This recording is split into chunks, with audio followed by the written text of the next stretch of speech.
a country, the city, which is a mega city, that is Dhaka. As you know, the population of Dhaka is almost, I would say in other words, it is equivalent to the two European countries, jointly Austria and Switzerland. Together is equivalent to Dhaka city, 15 million people. And we're responsible for providing water and sewerage system for that big mega city. And as you know, the mega city is a blessing for a developed country. Like Tokyo is a blessing for Japan. But mega city is a curse for a developing country because the developing country cannot bear the full load of a mega city. But unfortunately, we are a mega city of a developing country. So we have an enormous challenge in providing water and sewerage to the Dhaka city dwellers. But we are trying our best to give water and sewerage system to the 15 million people of Dhaka city. And now I'm going to tell you a small story, better to say, and that's the story of a megacity water utility. How and what we are doing and how we have been able to change some of the water management system of Dhaka city. So I'll say it's a short story, but with some of the interesting phenomena. First of all, how we started. So in 2009, when we came to the responsibility of Dhaka Wasa, we tried to look back. So what was Dhaka Wasa and what was our utility and where we like to go. And that's what we gave a pause and took a stop. And then we found, yes, if you have to go forward, we have to bring some changes. We have to make some changes and what we have to make some reform. That's the reason why we call it's a reform program that we have taken at that time. And this reform is now in practice. We can see how much we have been able to do that reform and what we have achieved from that reform. And the reform that we have made at that time, the name of the reform program was Dhaka Wasa Turnaround Program. So we felt that we need to turn around the way how the Dhaka Wasa was running, the way how we were managing has to be changed and total change. So that's why we call it Turnaround Program. And we do have a little success story of that we are now going to tell you. First of all, let us see, what is a vision? So obviously, an organization should have an aim, a vision, a target.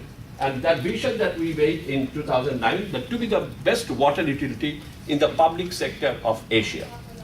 In the public sector, I didn't say in the private sector, because of course, there are many other good private sector utilities are there in Asia. But we wanted to be the best in the public sector. And what does it mean? If we like to spell it out, it is that we wanted to achieve the environmental friendly, sustainable, and pro-people water management system by 2021. So that's our vision. So in order to achieve that vision, what we did, that is our turnaround program. And what was the vision of the turnaround program? As usual, constantly seek ways to better serve our customer, implement the projects because we found that we have to implement a lot of big projects in order to make Dhaka Wasa more environmental friendly and more customer friendly. So implement the projects effectively and speedily, reduce dependency from the groundwater, underground water to the surface water. One thing, let me tell you that in Dhaka city, now we are providing 100% water, 24/7 water to the people, but unfortunately, we are extracting underground water. In our supply system, 78% of our water that we are supplying is coming from the underground, and only 22% we are treating the surface water. And due to this indiscriminate extraction of underground water, the water level of Dhaka city is going down.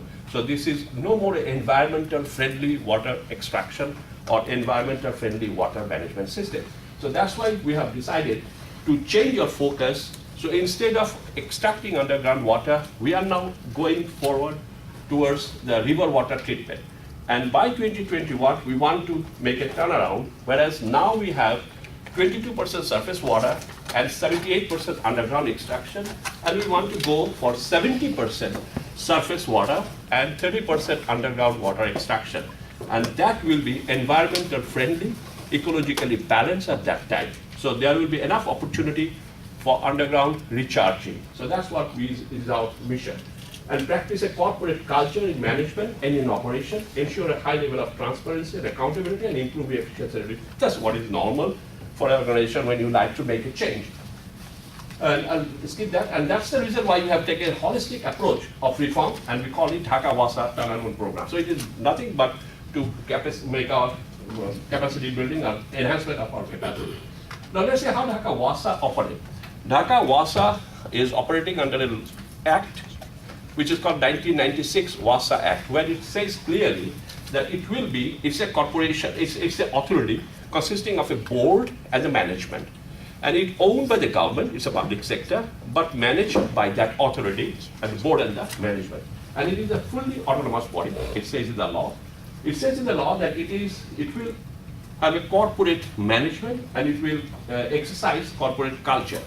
As well as it says that it will be a commercial organization, it will be a commercially running organization. So that is what is written in the law, and that's what we followed strictly. So what is the turnaround? The turnaround means we wanted to have a change of mindset. That is the first obstacle that we have faced. Turnaround means for us, what is turnaround? It means transparency and accountability, then cost-effective management, customer service excellence as usual, and institutional reform for capacity building. That's what we meant by turnaround. Now the question, why the turnaround? Because we wanted to have a sustainable water management system, sustainable water utility organization. For our own sustainability, we needed to have a reform. We needed to have a reform because we will have to take a lot of program where we need investment.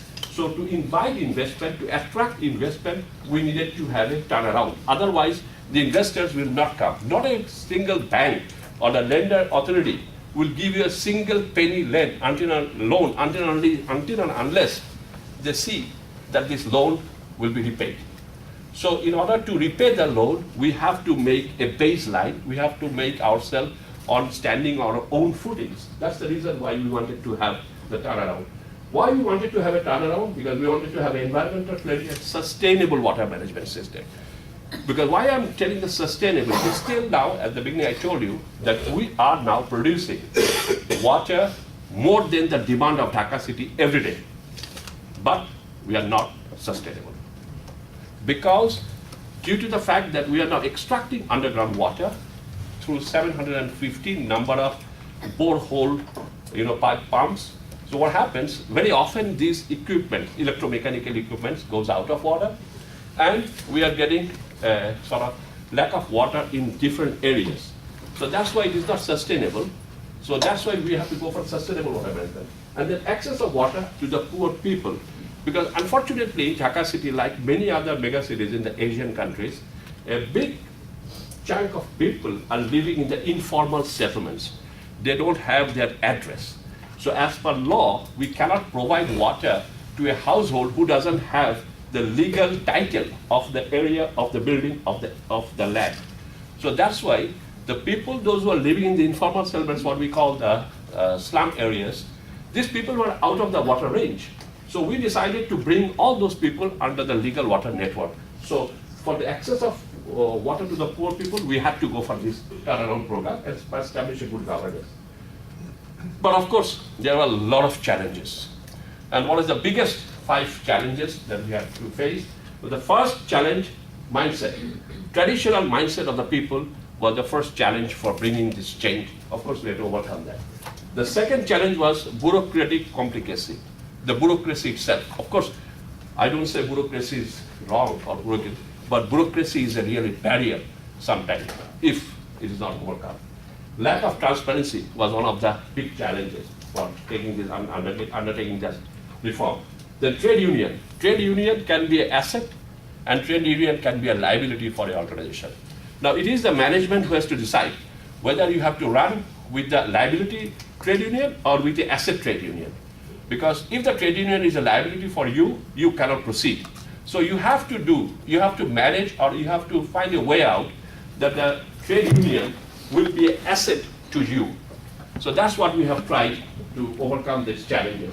And the vested interested group. There are a lot of vested interested groups, those who are hindering, those who are and those who were hindering the reform. This vested interest group comes from the organization itself, comes from the ins and outs of the government, comes from the vendors, comes from the other political parties and political organizations. So these sort of vested interest groups are there. So this was the challenge, and we had to overcome that challenge. And now, what we found the first, that we, the public utility, that's the government organizations or government people, we have the mindset that we are the master and all our customers are our servant. But it is opposite for us especially, because our salaries are not coming from the government exchequer. It is coming from the bill that has been paid by the customer. So if the customer decides not to pay their bill consecutively 4 months, then I'm sure all those 3,500 employees of Dhaka Wasa will not get their salary. So who is the master? That's what we wanted to tell to our people, that we are not the master, the customers are the master, and we are the servants. So we have to change our mind.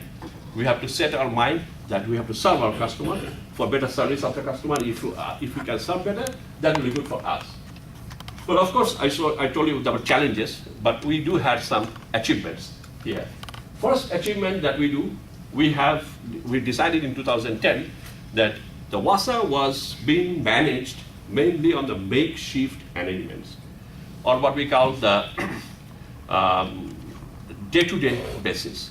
So we wanted that we should have a master plan. So we made a water master plan, the sewerage master plan, and drainage master plan. So when we do have a master plan, then we know where we are going and where we can go and how much, what is our roadmap. So now we do have our roadmap in front of us, the water master plan. And so what we have done, we have implemented the water master plan fully, and we are in the process of implementing the water master plan. As well as now also we are now going for implementing our sewerage master plan. And the drainage master plan also we have done. So what happened in the water master plan? So first of all, in 2008, we had water, 1,800 million liter approximately, and now we are producing water, 2,420 million liter. In 2008, there was already a scarcity of water in the Dhaka city, but now we have excess water in Dhaka city, 2,420 million liter of water. Now I'm again telling, we have excess water, but it is not sustainable, but it is not environmental friendly, because still we are extracting underground water. So that's why we have to change our focus. If you look at non-revenue water, the NRW, in general, we had NRW in 2008, before the reform program was 40%, which is almost same with all other similar cities in the Southeast Asia, especially in the SAARC countries. But now, in 2015, it has come down to 22%. So we have been able to reduce our NRW, because what we have done, we first try to find out what are the causes of non-revenue water. What are the elements of NRW? We found there are 3 elements. Number one, first element, technical loss. Of course, there are a lot of pipe leaks and other things. Second, we do have a lot of people, as I told you, 20% people of the Dhaka city are living in the informal settlements, in the slum areas. And we hadn't legal connection there. So they were taking the water. Of course, people cannot survive without water. So what happened, these guys were taking water, but we are depriving ourselves from getting the revenue. So that was also one of the areas where we had this non-revenue water. So this is the second element. And third element, of course, stealing of water. That means somebody is taking an illegal connection. So we arrested all those things. First of all, the technical, I'll tell you later that we have decided to change all the pipelines of Dhaka city. Of course, it is an enormous job, but we started. We already did a lot of, but we are also already going to do the full Dhaka city change of pipelines. So that has reduced some of our NRW. Secondly, the slum areas where we hadn't water connection, legal water connection, we have decided to give water to all the slum areas. So that has reduced our NRW, as well as water stealing.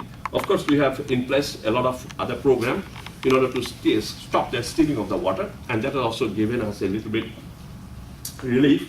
So that's why our NRW has come down to 22%. As I told you, that we are changing all the pipelines of Dhaka city, and we are going for a district meter area system. That means Dhaka city had one water line, one system. We are now dividing Dhaka city into 142 systems. And each system, which we call the district, each district will have 3,000 to 5,000 houses. And these 3,000 and 5,000 houses will have one system, and in and out of the water will be measured. Basically, it was measured manually, but now we have turned into a SCADA system, and we are measuring through computer. So we know how much water we are giving to that area, that DMA, district metering area, say 503. So every district metering area we are giving a number, and that district metering area, how much water we are giving and how much water is being consumed. So we are getting every day the real time, what is called the NRW. And interestingly, that NRW, where we targeted when we started this DMA, that in the DMA areas, our target was to bring down the NRW to 15% and less, and to have 24/7 water, and to have 1 bar pressure, means 1 bar means 10 meter, means 30 feet. But in reality, the non-revenue water has come down to 7%, and some of the areas it is 1.5 to 2% in some of the DMS. So it has given an enormous good result. This was being financed by Asian Development Bank, and now we are replicating for Dhaka. We have out of 142 DMS, we have done 47. Now we are doing arrest almost 100 DMS, and the Dhaka city will be 100% under DMA, and that will reduce our NRW to something like 7%, less than 10%. I am sure that none of the water utility in the public sector in Asia has NRW less than 20%, even less than, well, Manila does have, but it is private. So we are heading towards that, and now the question is to sustainability of that DMS system. So we are now giving our more effort to make that system sustainable, because we know some of the areas in India, especially in Bangalore, they had an experiment of doing the DMA, they did it, but unfortunately they failed. Later on, the NRW was 15% at the beginning, but now it has come down, go up to 44%. So we are now very much concentrating ourselves on DMS. Then bill send out. So in 2008, before the reform, the bill send out was 93%, but now we are sending 100% bill. And the benchmark standard, which is also WSP's, that is World Bank's WSP program, they have a benchmark, and we are strictly following that benchmark. And this benchmark is also one of the tools for our measurement. And that benchmark says it should be 99.5, but we have 100%. And the revenue collection, which we had before the reform, was 64%. But now our revenue collection is almost 100%, 98%. And that has also the standard benchmark, which WSP says 95%, but we have already achieved 98%. And we do have a very sophisticated computerized complaint center, 16162. This is a third party, so anybody can call, and everything is recorded, and anytime we can get back what was the complaint and why the complaint was not being taken care of. So if the complaint is not taken care of by the substation engineer, it automatically goes after 24 hours to the external engineer. If he fails, it goes to the executive engineer. At last, after 21 days, it comes to me. So obviously, it doesn't stay for 21 days. It has to be resolved. So somebody has to resolve the problem, and then it goes back, and then they close the circuit, and the problems. So we don't have any pending complaint. The operating ratio, as you know, the operating ratio we call the ratio between your earning and your operation and maintenance cost. If you are earning $100 and spending $100 for your operation and maintenance, your operating ratio is 1.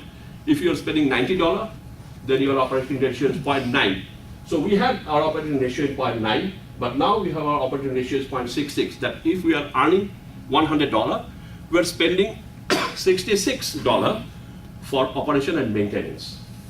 And the benchmark says, the WSP benchmark, that it should be 0.65. That's the standard of good practice or best practice. So we are not very far from the good practice. And the 100% our revenue is automation, under automated. That is, we are the only organization in Bangladesh that we do have only real time. Everybody has a real time online billing system, but they do have offline also. But we don't have any offline. We are only real time online. If somebody cannot pay off online, there's no other way to pay our bill. And that billing system is through the bank, through your mobile, through SMS, and you can pay in the internet. So we are now adding towards paperless billing. That is, we want that we should not generate any more paper bill. Of course, we are still generating, because unfortunately we do have the system, but only 10% of the people are hitting that. 90% of people are habituated. The mindset is that they need a paper. So if we can eliminate, then we will be eliminate 700,000 paper per month, because we have a bill is of this size, and we are producing every year, every month, 700,000 bill. So if we can eliminate that, so that will be e-billing, paperless billing, environmental friendly billing system that we are now adding towards that. But at present, we have these, except the meter reading, the whole billing system is automated.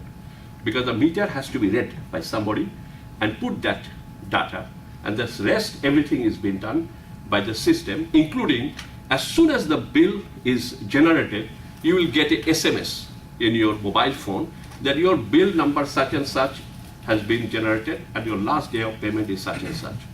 And as soon as you go to the bank and pay your bill, and as soon as the teller touch the enter, because all those banks have access to our server, almost 29 banks. Of course, some of the banks are not, where you cannot pay your bill. So as soon as the teller put the enter, it goes to our server, and the server generates a SMS, and the client sitting in front of the teller can see in his mobile phone that your bill of such and such Dhaka has been paid in this bank, or name of the bank and the time. So it is 100% automated, except that is the meter reading has to be read by somebody. That we are now eliminating. 4 companies are now working with us, that we want that meter should not be read by somebody. It has to be automated. That means the reading will automatically go through a GSM service to the computer, and then the rest of the work is automated. So then it will be real-time billing and real-time data collection. That will also help us in determining our NRW, non-revenue water. Because still our non-revenue water, we are determining 1 day or 2 days, but we do not know the real time, that just at this moment, how much water we are consuming. And just this moment, how much water we lost for last 2 days. So that's what we are now going towards, the real-time water NRW collection. Some of the ongoing projects, what we do have now, there is water, as I told you, that we are adding towards 3 mega projects on water treatment, because we like to shift our focus from surface water to from the underground water to the surface water. So in order to do so, we have already undertaken a big project called Padma Jashodhya Water Treatment Plant with an investment of $450 million, with a capacity of 450 million liter water per day. And that will be completed by 2018. It has already been started. Then the Gandhopur water treatment, that is the Padma Jashodhya is financed by Chinese Exim Bank, approximately $300 million, plus Government of Bangladesh $100 million. So the cost of the project is approximately $450 million. The Gandhopur water treatment plant, which is financed, major financer is Asia Development Bank, along with AFD, French Development Authority, and EIB, European Investment Bank, Luxembourg, and Government of Bangladesh. The investment is $700 million. It has almost done. We are just now waiting to award the contract to the contractor, and this will be completed by 2019. Then Tetulchara Bhakuta wellfield, it will be different, because one of our study found that near Dhaka city, there is a summer area where there is a water well, like oil well, it's a water well. So we are extracting that water, because that water well will last for 40 years, and it has a recharging capacity of for 30 years. So we are planning to take this water for 30 years, which is a small project by Korean Exim Bank, EDCF, for $55 million, which is now ongoing, will be completed by 2017. Then the WSSP, that is Dhaka Water Supply and Sanitation Program of the World Bank, which is now ongoing. It's a small project of $76 million, which will be completed not 2015 but 2016 June. And the DWSSDP, that is Asian Development Bank funded, the project which is already completed, that is the pipeline changing for $150 million. And now we are going for the second phase of it for $275 million, which is upcoming. And the Dasharkandi Sewerage Treatment Plant, that is one of the sewerage treatment plants of investment of $425 million by the Chinese Exim Bank. We have already signed the contract, but work has not yet been started. It will be started soon and will be completed by 2019. So these are the ongoing large projects we do have under this turnaround program, and the purpose is to achieve by 2021, that is environmental friendly, sustainable, and pro-people water management system. So at present, we have a total investment for investment of $1.5 billion. And next, what we are now, with the water master plan, we are very much within the within our control. But now we are looking after the sewerage master plan. According to the sewerage master plan, we will have 11 total Dhaka city, but the core Dhaka city will be 5 sewerage treatment plant with sewerage network. for which we do have one, the Pagla sewage treatment plant, which we do have, but need to be upgraded. The Dashakali sewage treatment plant has started now. The Uttara sewage treatment plant, Mirpur sewage treatment plant, and Rayabada sewage treatment plant with the network has to be done. So we are now looking forward with the World Bank for this upgrading of Pagla sewage treatment plant and making new Uttara and Mirpur sewage treatment plant with the network. So that's what we are now looking forward for the next phase of World Bank investment. As well as the Rayabada, which are, by the way, the Uttara and Mirpur sewage treatment plant, we have already made the feasibility study, drawing, design, and estimation under the first phase of the World Bank project, and it is done. So we are now waiting for the second phase to be started, this Uttara and Mirpur. The Rayabada sewage treatment plant, it was wide open. Now Asia Development Bank has showed their interest. So they will be doing the feasibility study for the Rayabada sewage treatment plant, maybe. So if we can do all those sewage treatment plants along with the network, that's what is in our master plan, by 2025, then we will have 100% sewage network in Dhaka city. Unlike water, which we do have 100% in Dhaka city, we have only 22% pipeline sewage system in the Dhaka city at present. But it will be 100% by 2025 according to our master plan, and we are now in the way of implementing our master plan, we are heading towards that. So upcoming investment, mostly for the sewage treatment plant, will be $1.9 billion, for which you have already submitted a proposal to World Bank for $800 million. Our international national partners are Government of Bangladesh, of course, the World Bank, the Asian Development Bank, DANIDA, JICA, the EDCF, that is Korean Exim Bank, the European Exim Bank Luxembourg, the China Exim Bank, and the AFD France, and the UNICEF. These are the development partners, those who are supporting us in our water and sewage development. Now, as water is human right, because I told that 20% people of the Dhaka city is unfortunately not under the legal water network, but we have decided to bring them under the legal water network. Why? Because of the fact that we believe there is 7 reasons why we should bring, there is 7 reasons why we should bring these slum areas under the legal network. Because of the fact that water is human right. So we have to give water to the poor people. So number 1 reason. Number 2 reason, if we do not give the water, they will take the water. And so we are depriving ourselves from the revenue.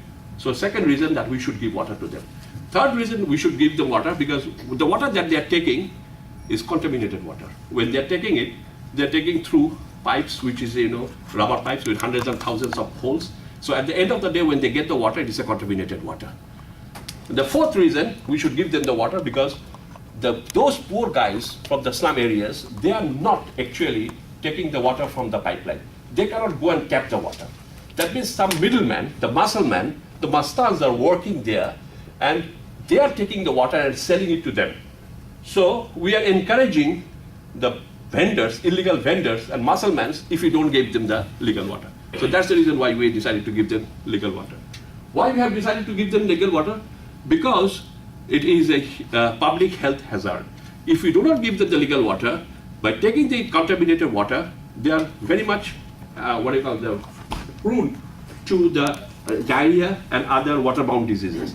So our study shows that as soon as we started giving legal water to the slum areas, the diarrheal patients have come down in ICDDR, the International Center for Diarrheal Disease Research. According to their statement, from the slum areas, the people it has come down, the number of people coming for diarrheal disease. So that's the reason why we should give water. The sixth reason why we should give the water, because of the child mortality. The 5 years old childs are very much, vulnerable towards water-bound diseases. So as soon as we have decided to give water to the slum areas, the child mortality, what do we call the death of the child before 5 years, has been changed. That means it has been reduced, the child mortality. Is it reduced or increased? What is it called? It's reduced, right? It's completely reduced. So that is also, we are helping the government for public health interest. So that's the reason why we have decided to give the legal water to the slum areas. And the last, but not the least, is that empowerment of women. Because when we were not giving the legal water, the women of those slum areas were basically responsible for collecting the water, and the whole day they had to spend for collecting those illegal water.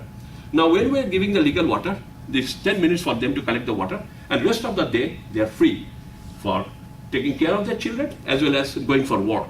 So the government of Bangladesh is also very much encouraging the empowerment of women. And as you know, our Prime Minister and everybody is ready. So they support the empowerment of women. So that's what we are empowering the women. So there is a 7 reasons why we have decided to give the legal water to the slum areas. So we have formed a new department called LIC, Low Income Community, to give legal water to the slum areas through NGOs. And all of the NGOs, those who are working in the water and sanitation sector in Dhaka, are working with us. So the WASA is committed to supply water for 3 million people of informal settlement.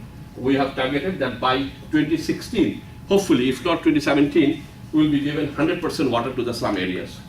And we got some Water Leaders Award from the former president of Mexico in 2013.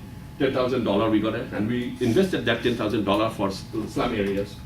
We got a global award as Water Performer of the Year in the Berlin Summit of Global Water Summit. The former Secretary General was there.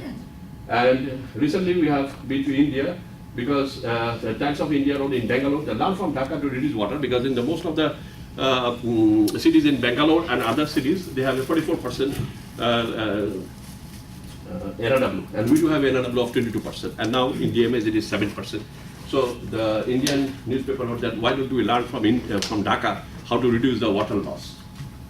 So at a glance, these are the achievements that NRW in general we had 40%, reduced to 22%. NRW in the DM areas we hadn't this thing, but benchmark was 15, and we reduced to 7%. Bill set up was 93%, we reduced to make it 100%.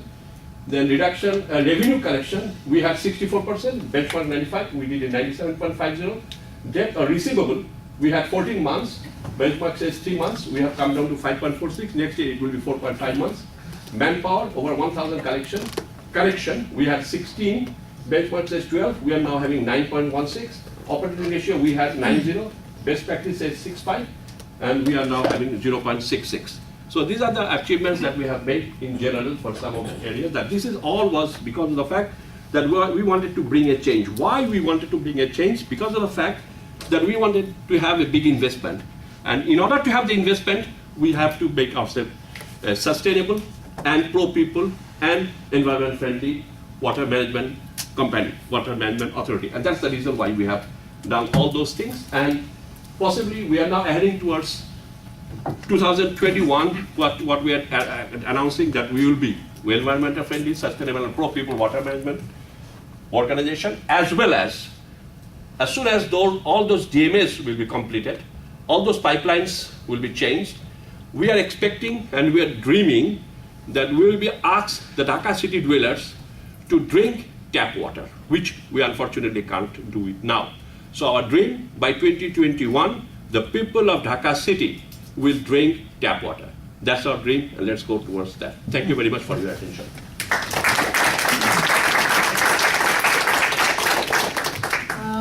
Thank you very much for the very